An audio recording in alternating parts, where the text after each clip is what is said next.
Alguns bezerros da sua propriedade já apresentaram sintomas de diarreia? O que pode ter causado isso? Quais são os principais impactos dessa doença sobre a qualidade de vida desses animais?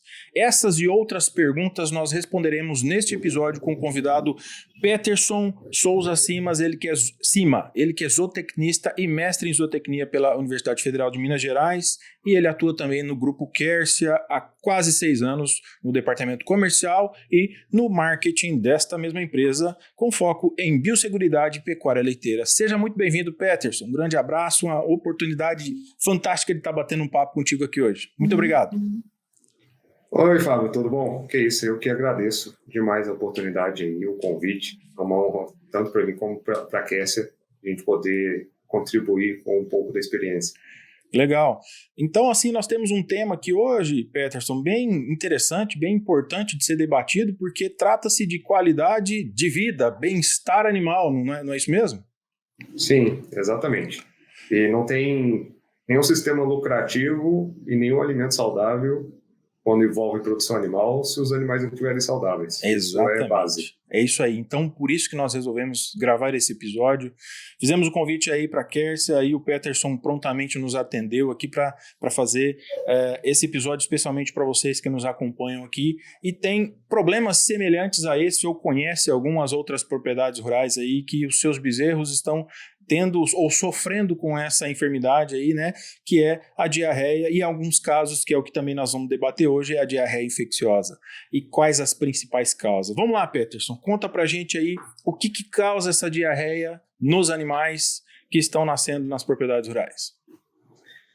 Bom, aí a gente precisa já de início saber se estamos falando de uma diarreia infecciosa, que muitas vezes são mais preocupantes, ou as não infecciosas. O que faz diferença para um ou outro existe algum ser vivo que está causando infecção no bezerro? Se tiver, é uma infecciosa, se não, é não infecciosa. E aí, que tipo de ser vivo que eu estou falando? De micro-organismos, na sua ampla maioria, bactérias, vírus, protozoários, né? E às vezes até questões de verminoses também pode gerar aí um quadro de diarreia. E existem algumas diarreias não infecciosas, mas que são também importantes, não devem ser subestimadas, que são por alguma desordem ali digestiva, alguma questão que não envolveu uma infecção e gera uma diarreia. Excesso de leite, por exemplo. Então é bastante importante a gente deixar claro aqui que existe a diarreia natural, normal, que acomete a maioria dos animais aí, porém tem a mais perigosa, a mais problemática, que chama mais atenção, que aqui nós estamos gravando esse episódio para a gente jogar a luz nela mesmo, que é a diarreia infecciosa em bezerros, que pode levar até a morte, não é mesmo? Pode sim, não é algo que pode ser subestimado, com certeza. A bezerra é o núcleo da fazenda, pensando em longevidade. Não é ela que está pagando a conta hoje, mas vai depender dela pagar a conta ali na frente. E é a principal doença que acomete na fase de cria. Então, é importante sim. Uma bezerra que se perde é muita coisa, apesar de que o maior prejuízo ainda não está na mortalidade, mas a gente chega lá. Isso mesmo. É bastante importante você frisar isso, né? Que a mortalidade é, assim, uma preocupação, mas também outras consequências, né, podem acometer na vida desse animal, inclusive daqueles animais que sobrevivem, né? Quais são, então, as principais consequências aí, além da morte, né? Que é um número elevado, né? Se eu não me engano, tem um dado Sim. aí da Embrapa que chega a 34%, né, dos casos de morte de bezerro acometido por diarreia, né? E a diarreia infecciosa. Esse é um dado que tem circulado por aí. Além disso, né? Quais são as outras consequências, né, Peterson, que esse animal vai sofrer aí na sua vida? Para a gente entender e ficar bem claro, o grande risco que a diarreia traz é entender onde está o principal fator de agressividade para o animal, que é a desidratação. Essa desidratação é muito forte nos animais durante o caso de diarreia e muitas vezes até o que mata uma bezerra antes da infecção, se está no nível tão agressivo que o corpo falece, é a desidratação agressiva que sofreu do processo. Tá? Então, essa parte de desidratação ela vai causar vários prejuízos do organismo, vai retardar a recuperação. E dentre os processos de infecção, eu ainda vou ter um problema sério com o intestino delgado dos animais. Do que eu estou falando? Quando esses processos de infecção ocorrem, na maioria deles, você vai ter um alojamento desses micro-organismos nas células do intestino delgado, e esse alojamento e essa proliferação e todo o processo que acontece ali vai fazer com que várias dessas células morram. O intestino delgado tem umas estruturas chamadas vilosidades, que são realmente projeções do tecido, vamos falar assim, da pele interna do intestino, são projeções para o meio do canal, do órgão, que isso existe para aumentar a área de contato, ou seja, vai ter mais células expostas no mesmo centímetro quadrado, cúbico, podemos dizer assim, para absorver nutrientes. Então, e aí dentro das velocidades existem as microvelocidades. Então, isso tudo é para aumentar a eficiência de absorção. Quando esses processos infecciosos acontecem e não são tratados rapidamente e tudo mais, essas células vão sendo agredidas, vão morrendo, essas vilosidades perdem tamanho, perdem espessura. Então, você perde eficiência de absorção de nutrientes, com um grande problema. É um tipo de tecido de difícil regeneração, ou seja, boa parte daquelas células que morreram não conseguem mais ser repostas. Então, a estrutura perde eficiência para o resto da vida. Então, significa que o animal vai absorver menos nutrientes para o resto da vida do que ele poderia geneticamente.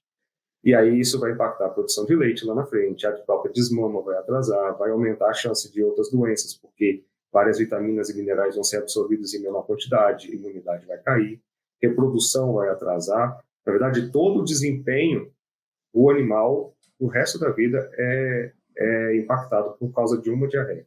Que loucura, hein, cara? Como você disse, aí realmente são muitas as consequências, né? Esse animal não vai sofrer apenas na sua fase de cria, né? Em toda a sua fase adulta, ele vai sofrer as consequências de ganho de peso e tudo mais, né?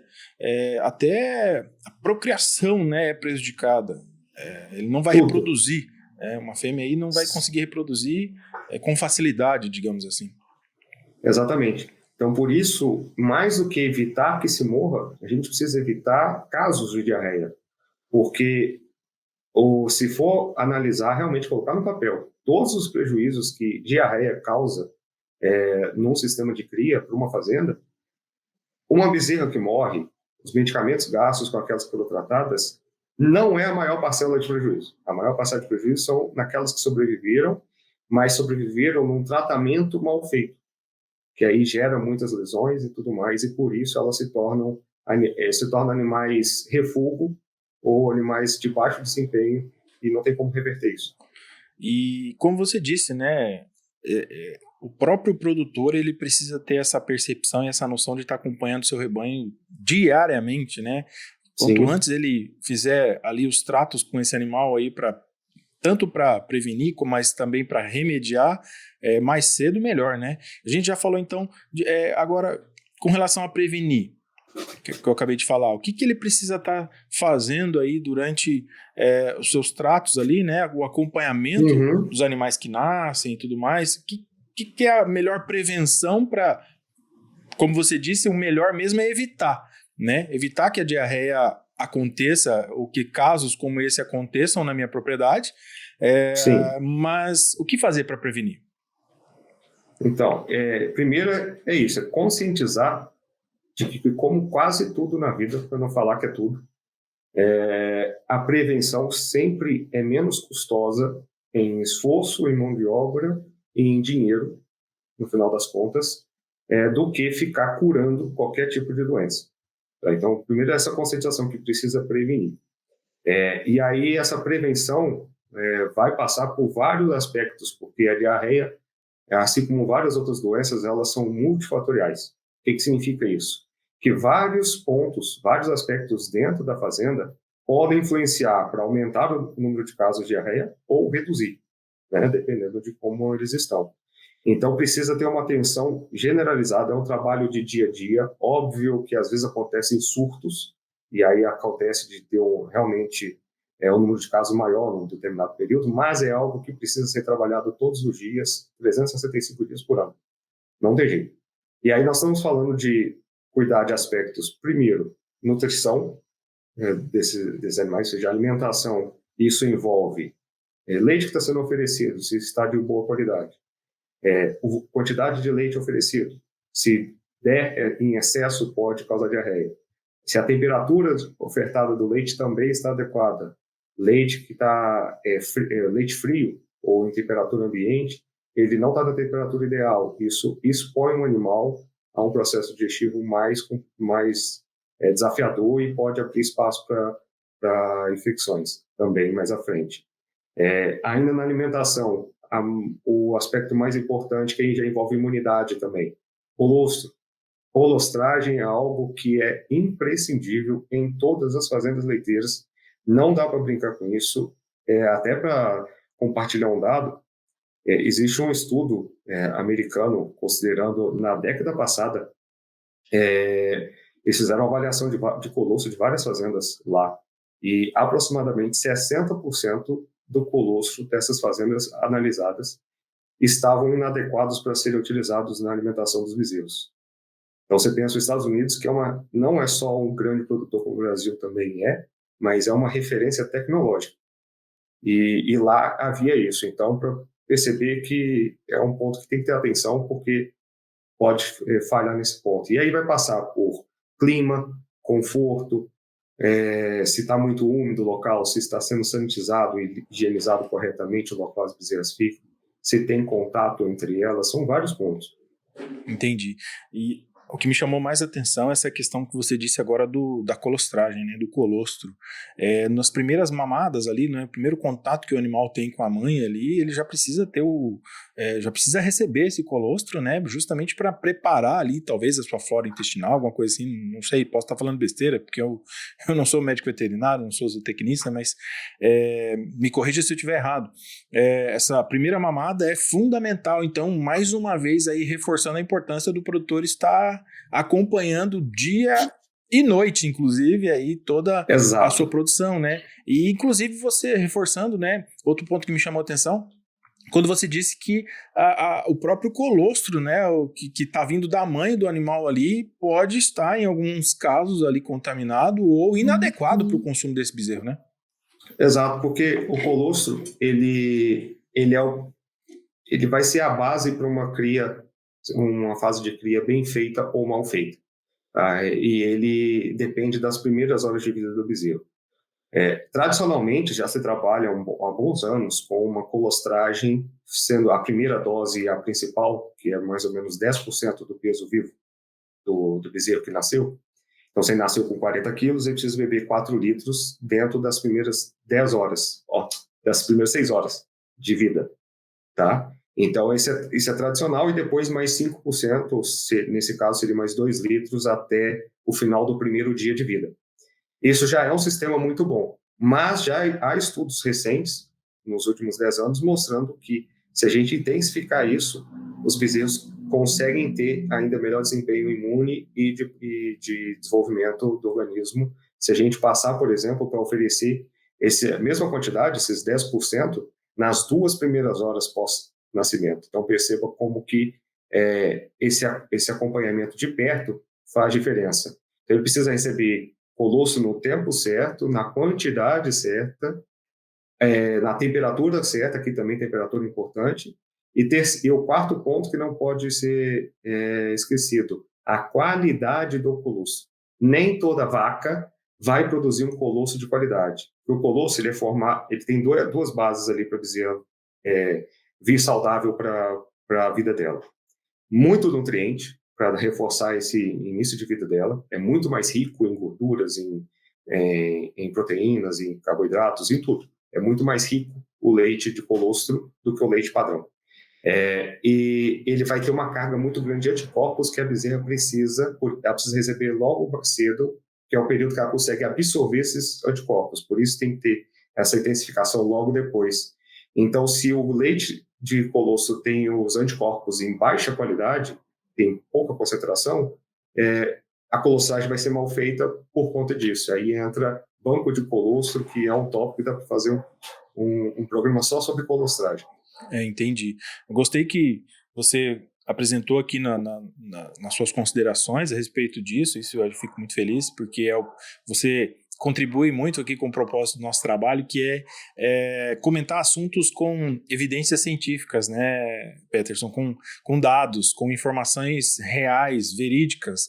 Isso é muito importante. Você mencionou aí que existem estudos que mostram que essa colostragem na primeira hora é fundamental, importante para a qualidade de vida desse bezerro, né? Tanto na fase Sim. inicial como na sua fase adulta da sua vida, digamos assim.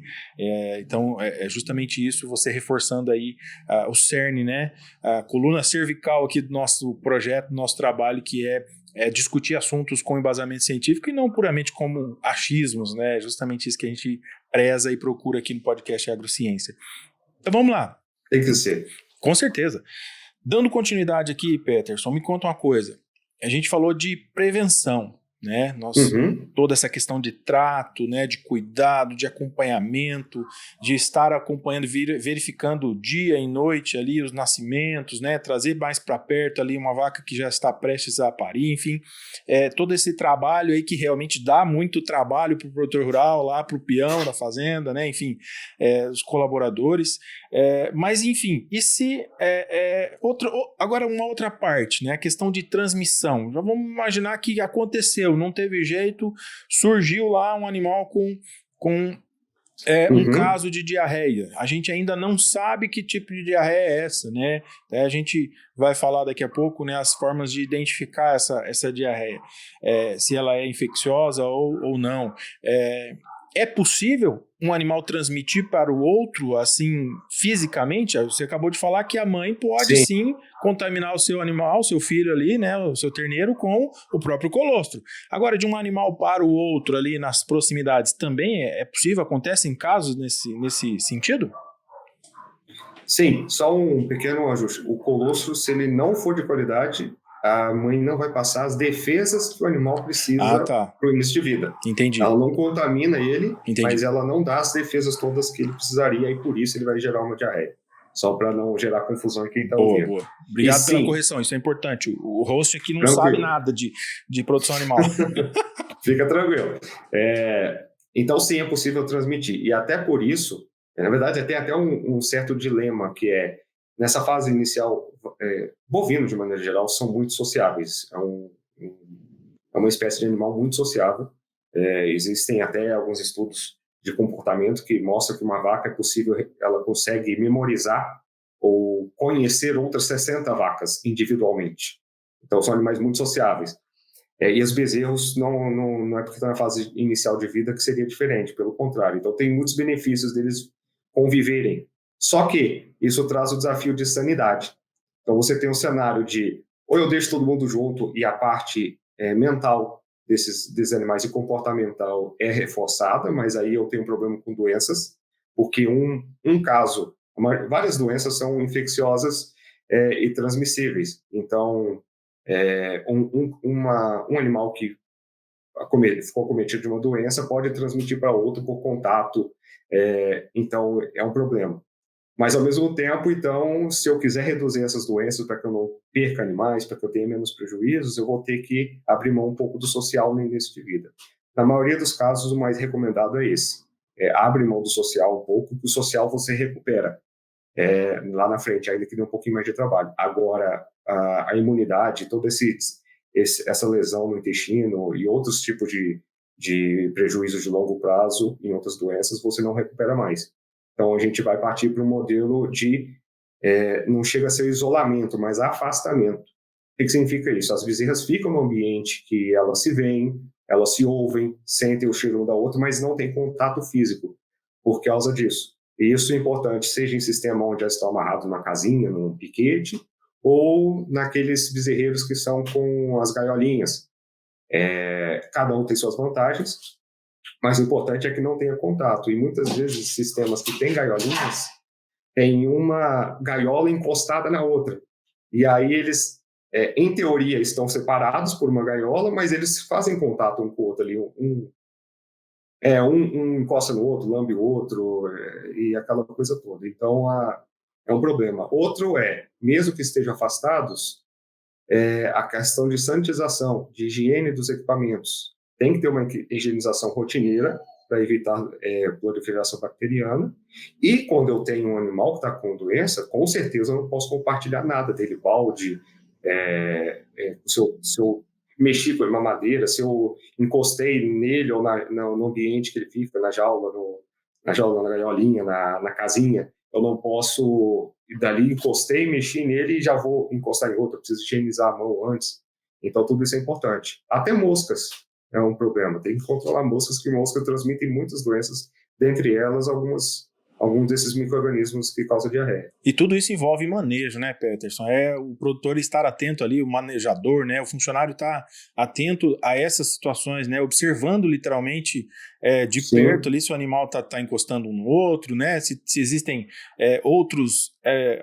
outras condições de transmissão dessas doenças, né, como você citou a mosca aí, mas assim, mais uma vez, né, reforçando aí a importância do trato e do manejo, mas vamos lá, o mais importante nesse momento, identificou um animal contaminado ou adoecido, ou, né, não sei que termo que a gente pode usar agora aqui, né, que está ali sofrendo aquela enfermidade, né, da diarreia naquele momento, Sim. isola o animal, seja ele amarrado num piquete, numa baia, né, numa gaiolinha, como você Sim. disse, ou coloca realmente numa baia lá separada, né, para evitar esse contato com outros animais. A amamentação desse animal aí provavelmente vai ser feita via mamadeira, né? Evita-se o contato dele com a mãe também? Na verdade, o adequado, pensando que, né, é um conceito diferente de gado de corte e gado de leite. Gado de leite depende justamente do leite para ter rendimento. Então, ficar mantendo o animal com a mãe significa eu ter menos leite para vender. Então, naturalmente, ali no segundo dia, os animais já são segregados, né? As bezerras já são segregadas e já são criadas à parte. Aí elas podem receber leite, mesmo do rebanho, que é retirado para alimentação, ou muitas vezes parte para o sucedâneo, que é aquele famoso leite em pó. Eu não sabia desse ponto, cara. Vou fazer um parênteses aqui. Eu visitei uma propriedade de leite outro dia, né, mês passado, Sim. E exatamente, o tratador lá mostrou pra gente que eles oferecem leite em pó, e ele comentou que muitas vezes é mais barato dar o leite em pó para o bezerro do que dar o próprio leite, tirar o leite que a mãe dele ou as outras vacas produzem para alimentar ele, né? E assim, não tem perda nenhuma, né, de qualidade de alimentação desse animal, porque também não é vantagem, né? Sim, tem que só tomar cuidado com a qualidade do sucedâneo. Claro, do manejo ali também desse alimento. Muitas vezes o barato sai caro. Apenas a título de ilustração, a gente comentou mais cedo que nutrição, alimentação é um ponto que pode aumentar a caso de diarreia. Dependendo do tipo de nutriente que está ali, por exemplo, fonte de proteína do sucedâneo, se é vegetal, se é de soja, por exemplo, no início de vida, eu exponho o animal a problemas digestivos. Ele não tem ainda capacidade para digerir esse tipo de proteína. E alguns sucedâneos, infelizmente, utilizam dessas fontes que não são adequadas. Então, porque é mais barato. Então, tem que ter esse cuidado, mas sim, é possível ter um sistema de cria com base em sucedâneo de qualidade. Legal, interessante. E vale se ressaltar que 100% do colostro ele vai para o bezerro, né? Isso não tem jeito, né? Esse vai para o bezerro. Colostro, você tem essa quantidade, você tem que dar, mínimo, 10% nas primeiras horas ali, mais 5% depois, pode até ter mais uma dose de 5%. Tem fazenda que faz um reforço no segundo dia, apesar da parte de imune já não ter muita força nesse momento, mas tem a parte energética de nutrição também. Mas o importante é garantir que ele beba a quantidade necessária, no tempo necessário, e o excedente, se é um colosso de qualidade, que se verificou, se faça o banco de colosso. Guarde isso, porque eventualmente uma vaca vai parir um bezerro com qualidade ruim de colosso. Aí você pega aquele colosso que estava congelado no seu banco de colosso, legal, descongela o processo certo para fazer isso, e você garante que aquele bezerro vai ter a imunidade preservada. Interessante. Partindo para um outro ponto agora aqui, uma questão que surgiu para a gente, a diarreia, ela causa alguma interferência, agora a gente pode já partir para diarreia infecciosa, né?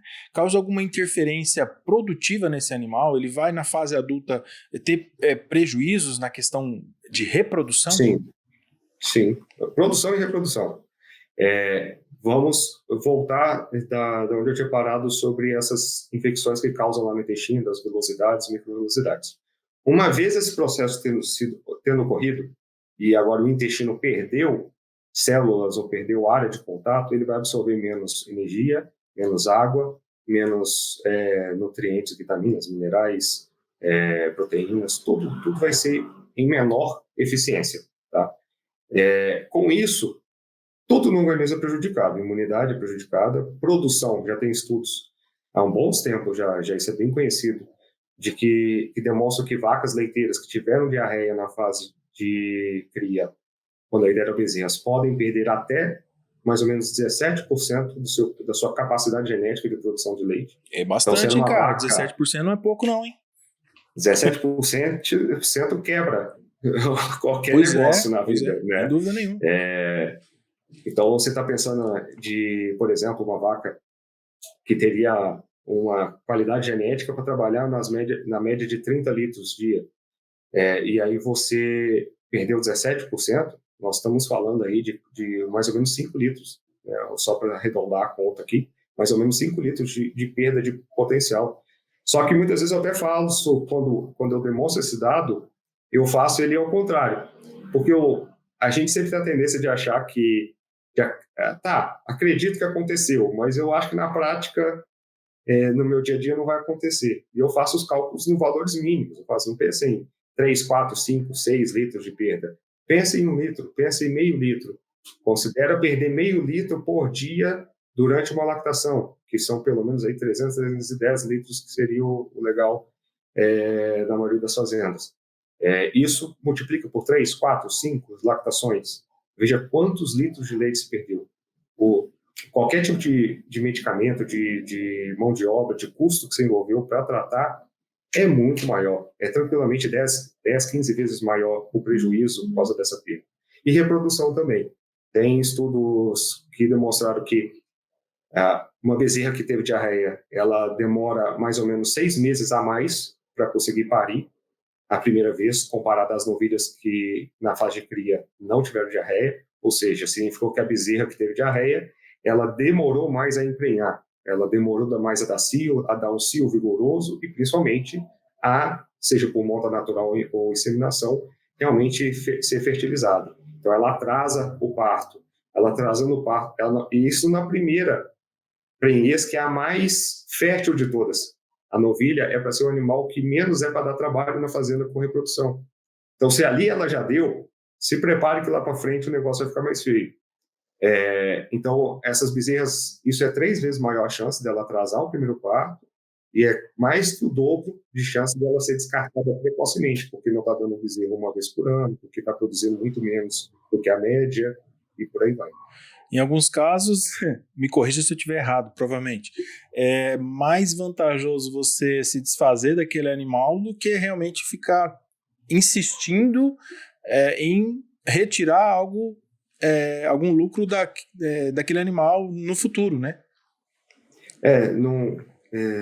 Só para o pessoal que está ouvindo não levar tão ao pé da letra, sim, pode acontecer, isso tem que ser sempre avaliado caso a caso, mas sim, acontece uma bezerra ficar tão atrasada, ficar tão prejudicada, que não adianta investir nela, porque ela não vai desenvolver, ainda que ela chegue na fase adulta, consiga ter a primeira prenhez, ela vai ser uma vaca que vai dar trabalho, que vai atrasar, vai puxar a fazenda para trás a vida inteira.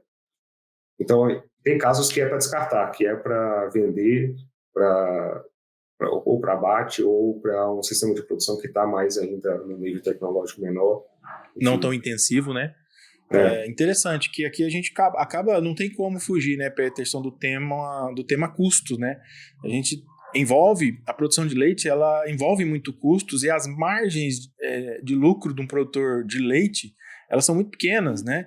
E um pouquinho de despesa a mais que ele tem ali, impacta diretamente no seu retorno, né? No retorno do seu investimento. Sim. não é? Sim, com certeza. Por isso que quando aquele dado 17%, se a gente fizer o cálculo em 5%, ele fica muito claro. Quando você perder só apenas 5% de produtividade, isso já não é interessante o descaso na fase de cria. O sistema de cria tem que ter alguém muito bem preparado e dedicado. Essa pessoa faz toda a diferença para a saúde da fazenda. Sim. Já que a gente está falando em percentuais, eu não sei se você tem esse dado. Se não tiver, não tem problema, depois a gente procura. Teria assim, vamos supor que eu tenho um plantel lá de 100 vacas, né, parindo, teria um percentual aceitável, digamos assim, de incidências, casos de diarreia nesse meu plantel aqui, que eu falo até esse percentual tá bacana, dá para levar. Passou disso aqui, já acende um alerta, precisamos corrigir alguma coisa. Isso são as metas ou os objetivos que a fazenda tem que ter em todo o seu sistema. É importante ter, a fase de cria ali não é diferente. Você tem que ter metas de porcentagem de mortalidade que é tolerável, que é aceitável, que está considerado controlado na fazenda, incidência de diarreia, porque é a principal, então é importante ter atenção com ela. Outras doenças também, como doença respiratória, tudo isso tem. Quantos animais por dia estão sendo tratados, isso também é um outro índice interessante de se ter. Então, mortalidade, a fazenda tem que trabalhar, se ela não está nesse nível, ela tem que trabalhar para alcançar um nível de mortalidade de bezerros abaixo de 5%. 5% não está bom, mas ele é o limite do tolerável. O ideal é que seja ali em torno de 2%, 1%. O ideal seria zerar, obviamente. Mas o 1 ou 2% é considerado um nível bastante eficiente. 5% é o tolerável. Então, se a fazenda está perdendo mais que 5% dos seus bezerros que nascem por ano, é um cenário um sinal claríssimo de que muita coisa precisa ser resolvida ali. Diarreias. No máximo, 1/4 do plantel durante o ano pode ter tido. Então, se eu tive 100 bezerros no ano, eu posso ter tido no máximo 25 bezerros ou 25 casos. Dá para dizer assim também, apesar de que dá para reincidir no mesmo animal, né? Mas é 25% de incidência no máximo. Mais do que isso, é problemático. E tem fazenda que tem quase 100% das bezerras tendo pelo menos um caso de diarreia. E por aí vai. Só para eu citei aqui, para não ficar a informação incompleta, doenças respiratórias, por exemplo, seria no máximo 10%, e os mesmos 10%, assim, você não pode ter mais que um décimo do plantel sendo tratado por dia. Se isso está acontecendo, você está num surto muito agressivo, precisa tomar ações urgentes. Algo de errado não está certo, né? Alguma coisa está acontecendo. Como diz o meme. É mais ou menos isso. Mas a gente brinca, a gente dá risada, mas é um assunto seríssimo, né, Petro? A gente está falando de investimento, né? Em muitos casos, investimento pesado que, sem dúvida nenhuma, aí traz grandes prejuízos nos produtores que, se não ficar atento, realmente pode quebrar, né? Como você usou esse termo, né? Pode quebrar um produtor aí se ele não ficar atento. Sim, exatamente. A gente já falou então aí das principais causas, as consequências, né? Nós percebemos aí que são muitas consequências aí, uma simples diarreia ou até mesmo a diarreia infecciosa num bezerro que nasceu há pouco tempo, né? Então, realmente faz muito sentido a gente estar batendo esse papo hoje aqui, levando essas informações valiosíssimas e de qualidade para o produtor. E também para todos que nos acompanham e se interessam pelo assunto. Dando continuidade, já que nós tivemos um caso, vamos supor lá que na minha fazenda teve alguns casos, um caso de diarreia infecciosa, tratamento. Quais seriam aí os tratamentos adequados para isso, né? Existem medicações, existem alimentos específicos, porque existe diferença entre um alimento que vai tratar e existe uma medicação, um medicamento que vai tratar. Vamos discutir esse assunto aqui e falar das vantagens aí e desvantagens, se é que existe, de cada um, por favor. Então vamos lá. Primeiro ponto, amanhecer o dia, ou ainda que não tenha amanhecido, né? Não importa o horário, não importa qual a vez que eu estou indo naquele dia no bezerro. Cheguei, vi uma bezerra com diarreia, com os primeiros sinais já de fezes amolecendo, indicativo de estar entrando no quadro de diarreia. Independente do tipo de diarreia, primeiro a atitude que tem que se tomar é começar a reidratação. Não, mas logo de cara, sim, quanto mais cedo, melhor. Quanto mais hidratada a bezerra tiver, mais ela vai conseguir lidar com essa doença com menos prejuízo possível. Eu vou lançar mão de outras ferramentas dependendo do tipo de caso. Se é infecciosa, eu vou precisar entrar com antibiótico, eu vou precisar provavelmente entrar com um anti-inflamatório, tá? E isso sempre é bom reforçar acompanhado de orientação de um veterinário, tá? Porque, afinal de contas, você vai ter alguns tipos de infecções possíveis e tem medicamentos que funcionam melhor para a infecção de determinado tipo de bactéria, ou de categoria. Para bactéria, um antibiótico funciona melhor, para vírus, um outro medicamento funciona melhor. Então, sempre procure orientação de veterinário. Mas é certeza, se aparecer sintomas de infecção, que são as fezes, além de moles, elas estão vindo com traços de sangue, elas mudaram muito a coloração, por exemplo, está bem esverdeada, está amarelada, está cinza, isso é sinal de infecção. Se está vindo pus no meio, sinal de infecção. Se o cheiro, toda fezes, obviamente elas têm odor ruim, mas existe um odor muito agressivo contra a infecção, muito mais realmente, tanto palavra, muito mais agressivo para quando está nesse quadro. Então, também é sinal de infecção, né? E às vezes o animal também está com febre. Aí, obviamente, precisa se fazer a mensuração. Mas, então, esses sinais indicam que está tendo infecção. Além de reidratar, vou precisar entrar com alguns fármacos. Tá? E reidratar significa não fármaco. A maioria deles são nutracêuticos. O que seriam os nutracêuticos? Nutracêutico é uma categoria de produtos que tem objetivos de melhorar ou impulsionar a saúde, assim como um farmacêutico, só que ele não leva, a sua base não está em compostos sintéticos necessariamente, né, hormônios, antibióticos ou qualquer outro tipo de elemento assim, quimicamente manipulado. Eles estão mais relacionados a nutrientes, por isso nutracêutico.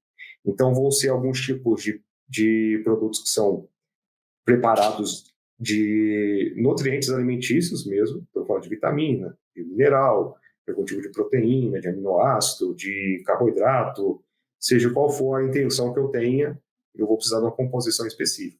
Então, eu estou pegando nutrientes que têm comprovação científica de que eles são benéficos para reforçar a saúde naquele tipo de situação, e aí eu tenho um produto preparado com base nisso, com nutrientes, nada de antibiótico, nada de hormônio, nada de nenhum tipo de outro composto assim.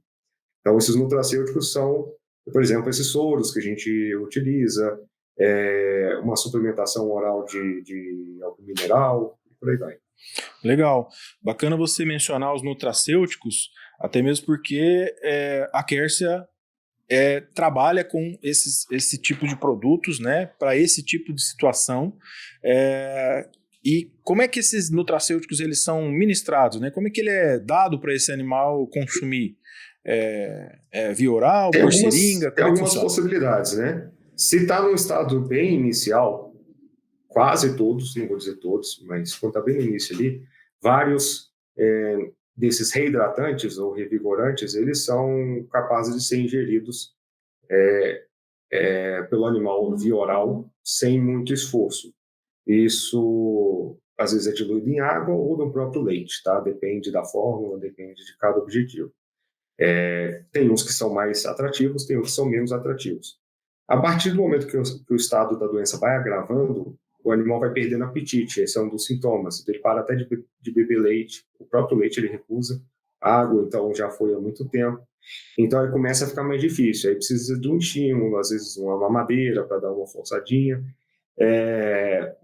E às vezes nem assim vai. Aí precisa entrar as sondas, o que é um processo já mais trabalhoso, mais demorado, tem seus riscos. É melhor do que não fazer nada, mas o certo é que não deixe chegar nesse nível. E muito assim, num cenário que a bezerra realmente está quase na morte, a oral já não vai ter muito efeito, porque o sistema digestivo dela já paralisou. E aí você precisa entrar com intravenoso. Igual a gente toma soro na veia no hospital, dependendo do cenário, a bezerra pode chegar nesse estágio. O ideal é que seja feito lá atrás ainda, logo no primeiro sinal. E aí você vai ter fórmulas diferentes, com benefícios específicos cada fórmula, e a capacidade de atração do bezerro também diferente. Tem formas que são mais atrativas, tem formas que não são tão atrativas. Entendi. Então, partindo desse ponto, desse pressuposto aí, né, que o animal ele precisa ainda estar em condições de consumir, vou usar o termo alimentos, né, não é bem isso, é um nutracêutico, né? Ele tem não que deixa consumir... de ser um alimento. Oi? Não deixa de ser, não né? Deixa de ser. Exatamente. Não. Então, ele tem que consumir por conta própria, né? Por vontade própria. Então, a Quercia, ela tem um produto específico para isso, que é o HydraFeed, né? Fala um pouquinho para a gente desse produto, as principais características do HydraFeed, como que ele é oferecido ao animal, quais são as vantagens desse produto da Quercia. O HydraFeed é um desses reidratantes mais tradicionais aí do mercado, principalmente no setor de bovino de leite, é o que tem a maior demanda, porque acaba sendo um sistema de cria mais intensivo, né? Só que no Brasil ele já tem quase 10 anos, ano que vem ele completa 10 anos aqui. Foi o primeiro a chegar no Brasil, ele é um produto de fórmula importada, foi o primeiro a chegar com aroma de baunilha, com uma proposta fora da glicose. Aroma de baunilha, peraí, isso aí chamou atenção. Qual que é essa questão daí do aroma de baunilha? Por que isso? Até eu já tô querendo dar uma experimentada nesse. O gordinho aqui gosta de uma baunilha. É perigoso. Eu já deixei um sachê dele aberto dentro do carro uma vez. Aberto que eu usei, aí joguei para dentro do sachê que estava fazendo demonstração. Quando eu voltei pro carro, o carro era puro cheiro de baunilha. Mas, enfim, qual que é o objetivo disso?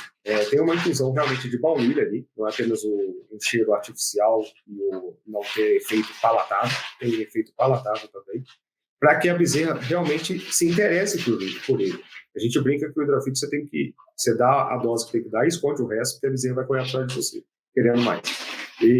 Então, realmente assim, olfativamente atrativo o cheiro, ela se interessa, e quando ela experimenta, ela percebe que o produto é muito gostoso de beber. Então, estimula ela a manter a beber. Às vezes o animal até se atrai, ele vai lá, cheira o que experimenta, não é das coisas assim, não é nenhuma grande diferença do que ele já viu na vida, e aí ele já está com o apetite debilitado, ele não se esforça. Então, isso ajuda muito. É um dos pontos principais do HydraFeed, essa parte de manejo, a atração e a oferta. Até a gente falou mais cedo do sucedâneo, né? Um desafio do sucedâneo de qualidade ruim, por exemplo, é que ele não mistura com facilidade. Então você sabe aquele leite em pó que às vezes a gente já comprou as marcas mais tem que baratinhas, dar uma esquentadinha na água para conseguir para tentar dissolver e ainda fica as pelotinhas, né? Isso acontece com o sucedâneo, acontece com esses reidratantes também. Então, se ele não tiver, essa composição dele não favorecer, ele não dissolve com facilidade, aí gera mão de obra, etc. e tal. O HydraFeed ele é efervescente. Então entope o bico da mamadeira, dá um trabalho danado. Entope. Isso, e aí como ele é efervescente, é igual sal de fruta, né? Sal de fruta que a gente bebe. Abrir o pacotinho, jogar na água e esperar que ele vai dissolver sozinho. Interessante. Então facilita muito o manejo. E o outro ponto que para mim é essencial dele, porque todos os reidratantes vão trazer sais minerais, né, praticamente sódio, potássio e cloro, que são importantes para a água chegar na célula. Não adianta a bezerra só beber água. A desidratação é celular, então precisa repor água dentro da célula, e para isso precisa desses eletrólitos, os famosos sais minerais. Só que, além disso, eu preciso revigorar a parte energética do animal, que fica muito debilitado, e a parte de pH. A maioria dos reidratantes também trabalha essa parte de pH do sangue e do digestivo às vezes, mas o do sangue é o mais importante.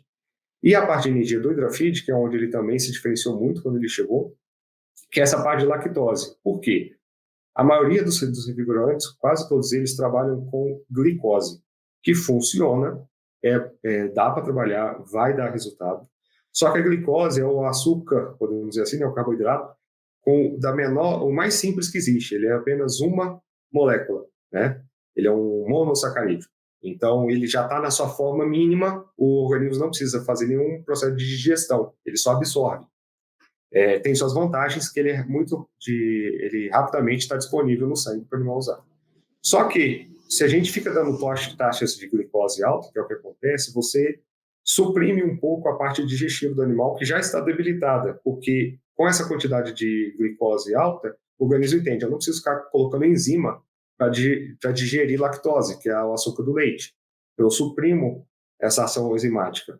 Com a lactose, eu mantenho a ação enzimática no nível correto e não trago esse problema. Além disso, eu vou ter outros benefícios que a gente dá para resumir assim. Eu vou ganhar em tempo de suporte, porque a lactose ela é quebrada em dois, a glicose e um outro, que é a galactose. Então, enquanto a glicose já está no sangue, a galactose está sendo preparada para virar glicose. Então, eu ganho tempo. Quando está baixando a concentração de glicose no sangue, está chegando essa outra metade que foi transformada no fígado. Então, eu ganho tempo de suporte. E também só de ter a lactose, quando ela é quebrada para absorver no intestino, o animal absorve mais água. O processo de quebrar a lactose faz o animal absorver mais água. Então, ajuda até na reidratação por conta disso. Olha aí que legal, pessoal. Tá vendo a importância da gente trazer um especialista no assunto aqui? Tivemos uma aula agora aqui de absorção e tudo mais aqui.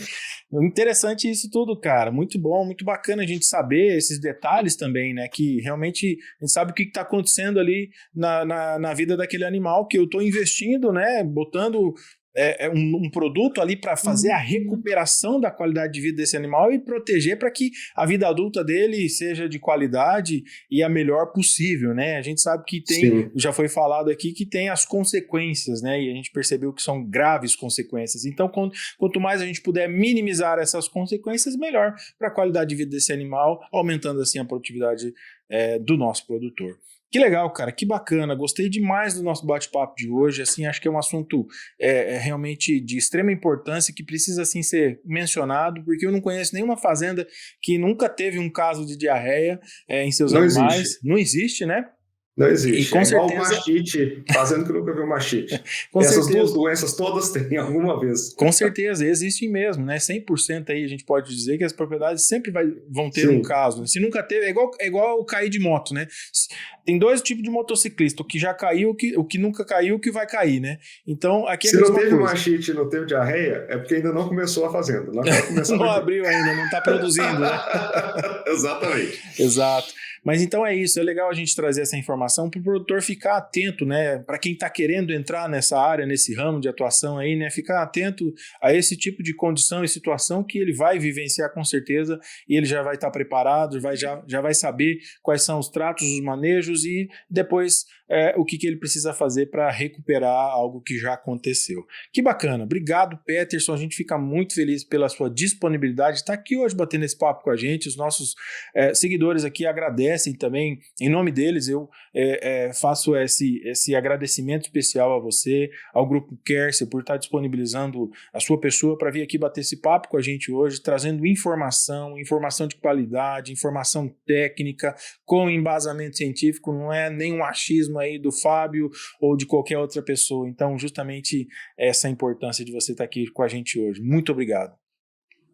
Isso, mais uma vez, eu que agradeço a oportunidade. A gente tenta trazer aí o que a gente aprende tanto no campo como com pesquisas, né? O nosso papel muitas vezes é fazer a integração entre o que a universidade pesquisou e descobriu de indicadores, de informações e como aplicar isso lá, como melhor utilizar essa informação, né? E vice-versa, o que está aparecendo lá que a universidade ainda não percebeu que precisa dar uma pesquisada para entender melhor por que aquilo acontece.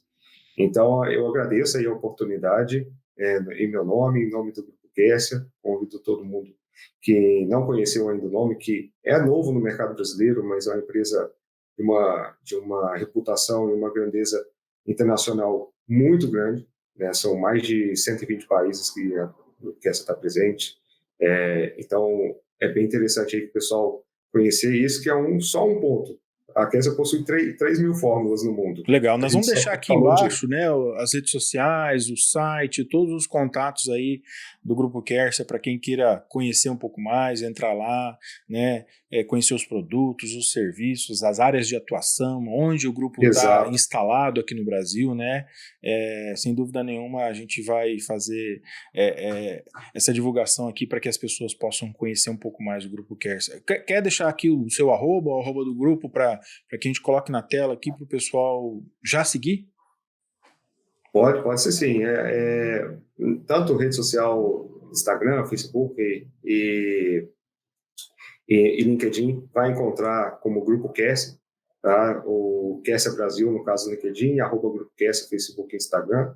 E também tem o nosso site, o grupokessia.com.br, onde dá para pegar bastante informação também. Legal, bacana. Então é isso, pessoal. Obrigado, Peterson, mais uma vez pela sua disponibilidade.